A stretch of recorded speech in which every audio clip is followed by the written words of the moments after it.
Welcome to the Very Liberal podcast with me, Lembit Topic, And me, Mark Oaten. where we explore the issues of the day from a liberal perspective. Today, we've got a free speech special. It's been bothering me how much freedom has been lost, but we'll explore also whether Mark agrees. So let's get going. Mark, how do you feel about free speech in the country at the moment? I think we're in a good place, to be honest. I mean, I see a society in which you're able to talk openly about your sexuality, which is important to me as a gay guy. I see the media pushing the boundaries on different programs, expressing different opinions on things. I see a society which I think is, as individuals, probably more tolerant, more at ease with hearing different views and opinions. Although the big elephant in the room for me is, where do you draw the line when it comes to social media? At what point do you say, look, this isn't acceptable and we need to have controls put in place? And I think we're coming to a point where this really needs to be tackled. I don't like politicians getting involved in these issues. I feel that's nanny state. I would prefer to have more freedom around the social media platforms, but there comes a point where if people are saying and doing things which incite hatred, then you have to step in. I just couldn't disagree with you more. I think that our free speech is more at threat now than in my political, and I suggest your political, history. Three reasons. How? Number one, well, I'll Explain. explain how.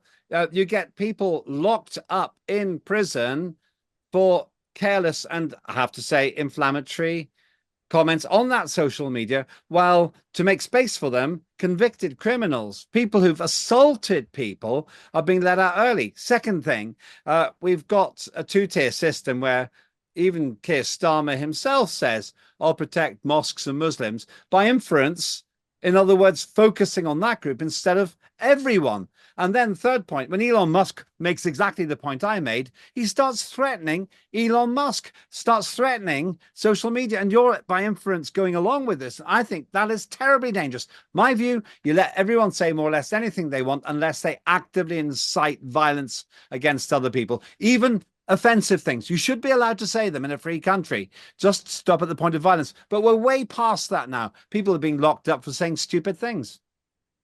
You have a threshold, though, at least, Lembit, as far as I could tell, which is around saying that we would not allow freedom of speech if it led to violence. But surely then the example you gave earlier on did lead to violence. It was some of these social media comments, some of the groups that were encouraging on social media individuals to go and riot that did lead to violence. So you're contradicting yourself. No, Elon Musk said something like civil war in the UK is inevitable. If you're not allowed to make predictions there without being accused of inciting a civil war or violence, then we are finished. We're finished in this country, because then you can't have a debate which isn't agreeable to the Prime Minister and the Home Secretary. It's a really important principle, in my view, that people have a freedom to be able to say and do what they want. And that, as a liberal, is absolutely embedded into my principles. So I understand the point you're making, Lembit. However, the other side of those liberal principles is that individuals should be allowed to go and express themselves and not be able to be under the fear that somebody is going to attack them if they're expressing their sexuality or their religious belief. So it cuts both ways. You have to have some measures in place to protect those freedoms. And if those freedoms are being attacked by misuse of freedom of speech, then you have to step in, because in a sense, one freedom is attacking another. So when a member of the Church of England cites elements of the Bible and he says he thinks gay marriage is wrong and he doesn't feel comfortable at homosexual practice, as it says in his teachings, should he be shut down or should he not be shut down? Because in this country, he was shut down and that was endorsed by the Archbishop of Canterbury. So on that narrow point, I would actually say, look, okay, he should be allowed to express those views, however strongly I disagree with them. If, however, there was an added sentence to those views and all gay men should be hung and shot and quartered, then obviously that is the element which is going beyond it being offensive to me to being an act of violence. And that is That is the difference, if you like, between those two remarks. One, I disagree with, I find it offensive, but I will forever defend his freedom, their freedom to say it. The other, if they add that element of violence into it, is something which has to be stopped. Let's look at an example of a problem in the UK. Here's the scenario. A Christian woman who objects to abortion stood in silent prayer near an abortion clinic. She didn't say anything. She didn't accost anyone. She didn't try and stop anyone. And she was arrested 2 times by West Midlands Police. Eventually, West Midlands Police had to pay her £13,000 in compensation for that. But instead of the government saying, we realise how absolutely outrageous this intervention, infringement of her civil and religious liberties was, they say, well, we have to review the legislation. Inference, Mark, that they might make it easier to arrest people in silent prayer. Surely you don't go along with what the police did. No, I agree with you on this. Surprisingly, again, I do think that that kind of protest has to be respected, has to be protected, so that actually the rights of the individual, a woman in this case, to say that she has an objection to people having abortions, I think that right should be protected. But, and here's the catch, so should the right of the woman who has to go to that abortion clinic to choose to have an abortion.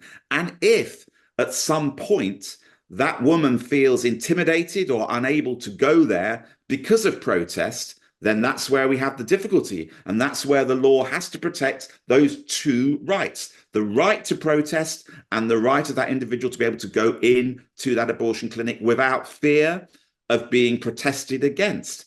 How you square that is really difficult. I verge on the liberal side, but I acknowledge in policing terms, it can be difficult.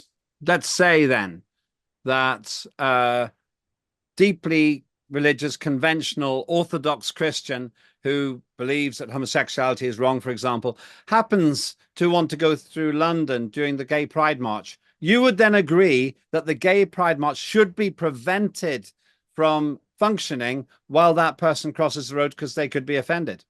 Because it's got to work both ways, Mark. I mean, I happen to know how that would work in that, you know, the way Gay Pride is, everybody would just come up and give the guy a hug anyway. So it would probably self-police itself in those circumstances. But look, during Gay Pride, there are protests. They happen every single time.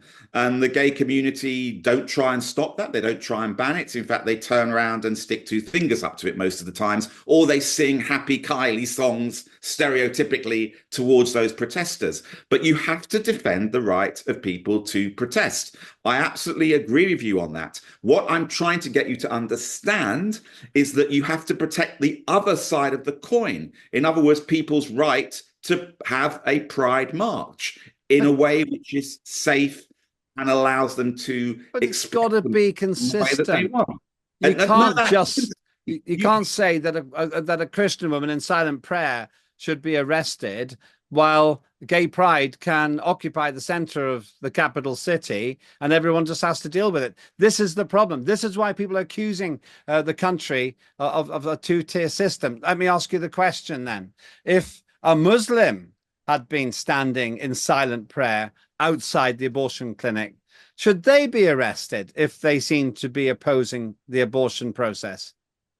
I, first of all, didn't believe that the Christian woman should have been arrested, and I certainly don't believe that the Muslim person should be arrested unless it was done in a way which prevented the rights of the individual to go into that abortion clinic, because you have to defend that right as well. And this, I'm trying to get you to understand, Lembit, is not about one set of rights. It's about defending both of the rights, because they're equally important. But if you put more emphasis on the right of the protest, and then it doesn't allow the other individuals to be able to carry on doing what they wish to do, then you have a problem.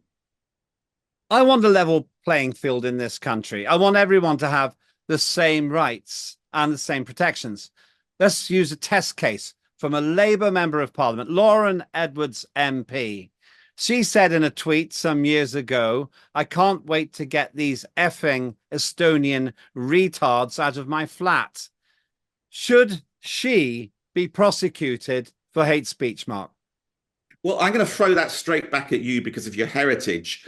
How did you feel as an individual when you heard those remarks? I thought this woman isn't fit to be a member of parliament. I didn't feel threatened by her, but I also thought if we want that level playing field, then she should be prosecuted because other people have gone to prison for less incitement than that. And was she not into law breaking in terms of the remarks about Estonians? Because Estonians have a heritage, they have a culture, they have a right to be able to be protected and not have these kind of remarks made against them, just in the same way that somebody from Australia, America, Poland, the Ivory Coast would as well, surely. I agree. And my action step, and I serve notice to you, Lauren Edwards, MP, I want to meet you and I want to offer you the chance to see Estonia at a time suitable to you. But you'll have to pay for this because I think you owe an apology to the Estonian people. I think you're right to want to highlight the difficulty around double standards on use of language. It is clearly wrong to offend. And seems to me that in some cases, the way the law is steered at the moment is it's wronger to offend certain groups than it is other groups. And I come back to my fundamental question here. We either accept a tolerance and we accept a language that is used against all sorts of groups, or we say, no, we have to clamp down on all of it. But either route that we go down, there has to be a level playing field here because people are going to be confused as well. You know, I get confused and concerned at times about things that I may say. Are they going to be offensive to various people? What was offensive 3 years ago, 2 years ago, 10 years ago is not offensive now. Or the other way around. We could say things many years ago we can't say now. So this is a very sensitive and difficult area, but the heart of it has to be around evenness and even-handedness. Otherwise, people are going to feel that there is a two-tier system. How level is the playing field for British citizens under Keir Starmer, the Prime Minister? The Labour, at the time, councillor Ricky Jones was filmed calling on people to slash the throats, his phrase, not mine, of those he didn't like, quite obviously, and get rid of them all. Another quote from him. Ricky Jones was able to stay on remand for weeks and weeks and weeks, despite the fact he had explicitly stated slash the throats of people. That's not a level playing field in my view.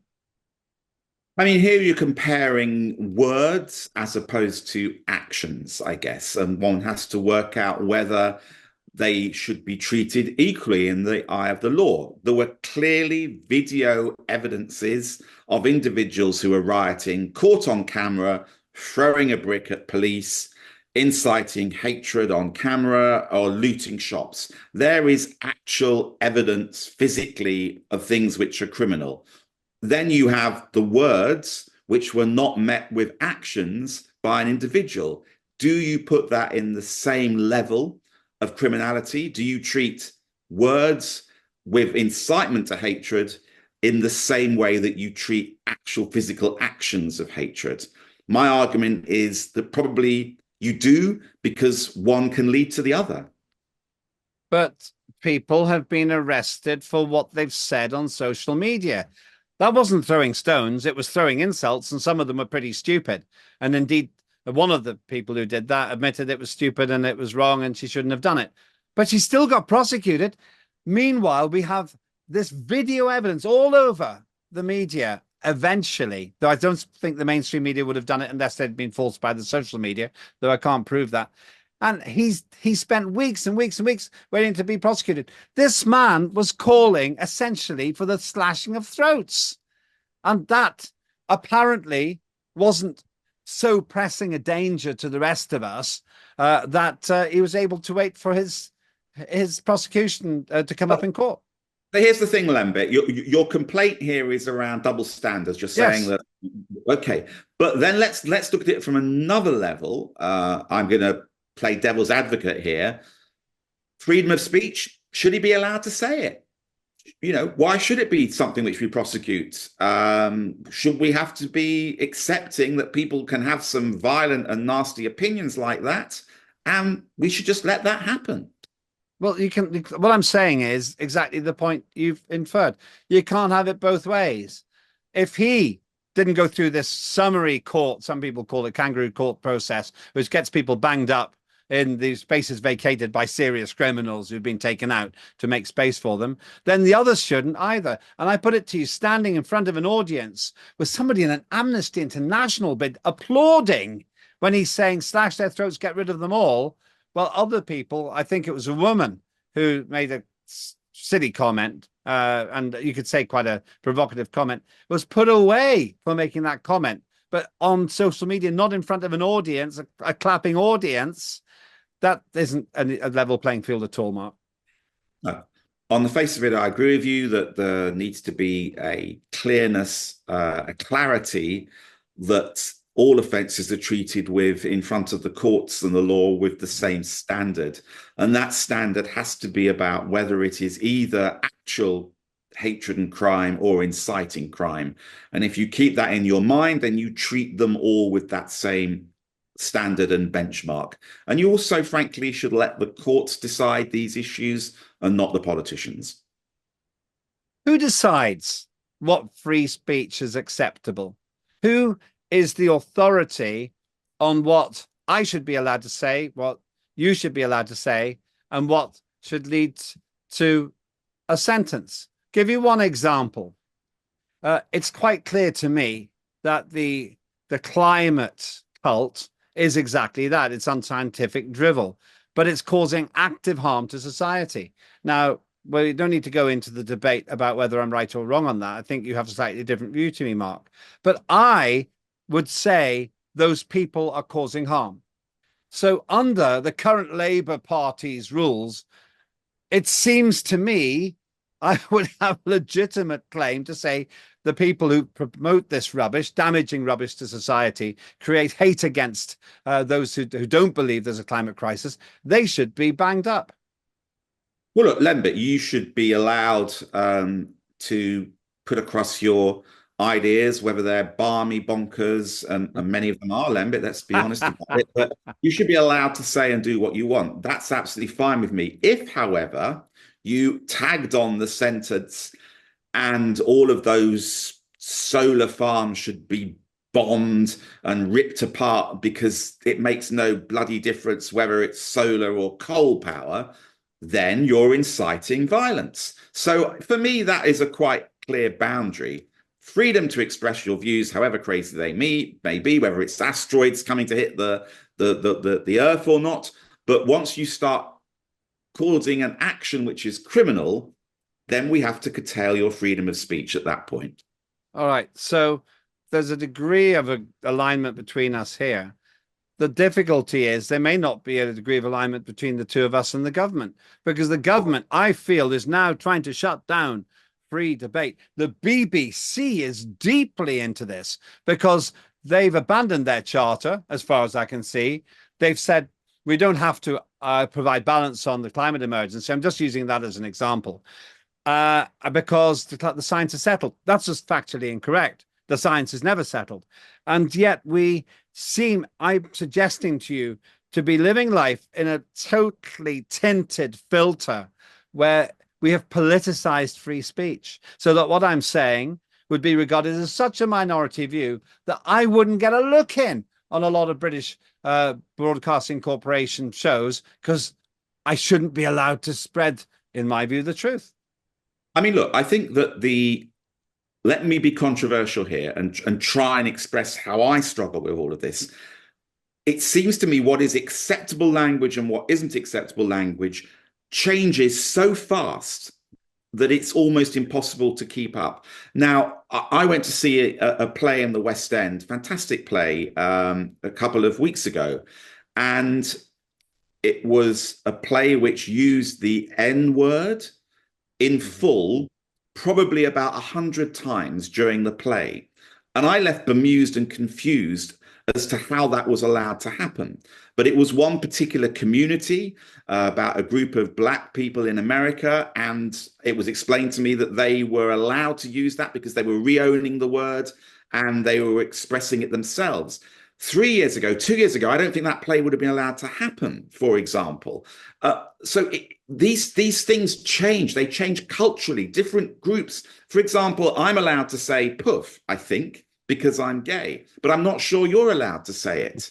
So what I'm trying to say is that this is extremely sensitive and difficult territory because it changes and moves so fast. What is offensive to some people is not offensive to other people. And how on earth a government manage this process is extremely difficult. I would start from being as liberal and as free speeching and as non-nanny state as I possibly could be, and draw the line around that incitement to hatred. But wherever you draw the line, you're going to offend somebody. Well, if offense was the criterion for censorship, then if I was in charge and I had their views, I'd ban the government. Let's ask this question. How two-tier is Keir, Mark? It's a good soundbite. Two-tier Keir. I get that. I think that he is a prosecutor, not a politician. He's got a legal background and he takes things through the prism of what is accurate in terms of his legal approach to it. I think what he needs to start to do is to step back from that very forensic prosecutorial approach that he takes to things and look at the wider implications about what his policies are doing to society and free speech. I think at the moment, he's geared too much towards the prosecutorial side, and he needs to think about the other aspects and the impact it has on society. The issue I've got is that two-tier Keir, and I think he is two-tier, gives himself away time and time again with his use of language. I'm going to protect the mosques and the Muslims. Why couldn't he do what Elon Musk said? I want to protect all people. Then he says that protesters are far-right extremists, when I know lots of people who are just families who are unhappy, by and large, with immigration policy.